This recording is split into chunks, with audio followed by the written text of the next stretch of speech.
Now, the official Suncoast weather with ABC7 meteorologist John Scalzi. Looking at air temperature that comes in pretty standard for this time of year, 77 degrees, and a dew point value that also is pretty typical of August, 75 dew point value. So kind of a steamy start to the morning. And it'll end up being a very warm afternoon with dew point values that high already. Once we get into the 90, 91 degree temperature reading this afternoon, it'll have a feels like temperature of about 105. So again, steamy, thick afternoons shaping up for us. However, now we will have showers and thunderstorms to break the heat, which is kind of nice. Our showers came earlier on, a couple weeks ago, through about Friday of last week. Now we're back to a more typical summertime pattern. East wind at about 6 brings us kind of uniform temperatures with 77 Wauchula, Arcadia, Punta Gorda, Parrish, 78 in Northport, 80 Longboat Key and Inglewood. So pretty typical temperatures all across the boards. Showers are still in the forecast for this afternoon as we have plentiful amounts of moisture to work with, though some slightly drier air might work its way into the forecast midweek. And the winds out of the east might lighten up just a little bit, allowing for that sea breeze to push our showers a little bit further into inland areas as we progress into especially Tuesday night and then Wednesday, Thursday. As we look at the morning commute, though, I think each and every day this morning we're looking at pretty quiet conditions, so that should not be a problem. School bus forecast coming up on Thursday looks pretty good for Manatee County as we don't have much in the way of any kind of rainfall anticipated during the morning.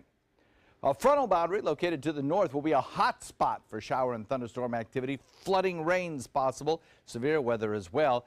Dallas down through Houston, back toward Raleigh. Charlotte even may have a chance of seeing some thunderstorms through the Ohio Valley and then back into the Midwest as well. For us, our showers are pretty typical for this time of year with that easterly wind, the sea breeze building in the afternoon. The showers build along the spine of the state and then all the way toward the I-75. Now, the east wind today may keep our sea breeze just a little bit closer to the coast, so we may get a little bit better coverage today than we might tomorrow, but really we're kind of splitting hairs here. The showers building inland are pushed back toward the coast in the afternoon, which is typical with these west-moving afternoon showers and thunderstorms.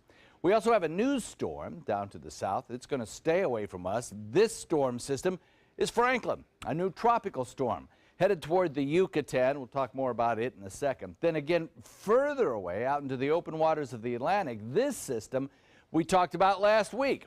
When we left you on Friday, it had an 80% chance of development. Now, for the next couple of days, a 0 chance of development. And over the next 5 days, only about a 20% chance of development. It's got a lot of shear to deal with. It's got a lot of dry air aloft.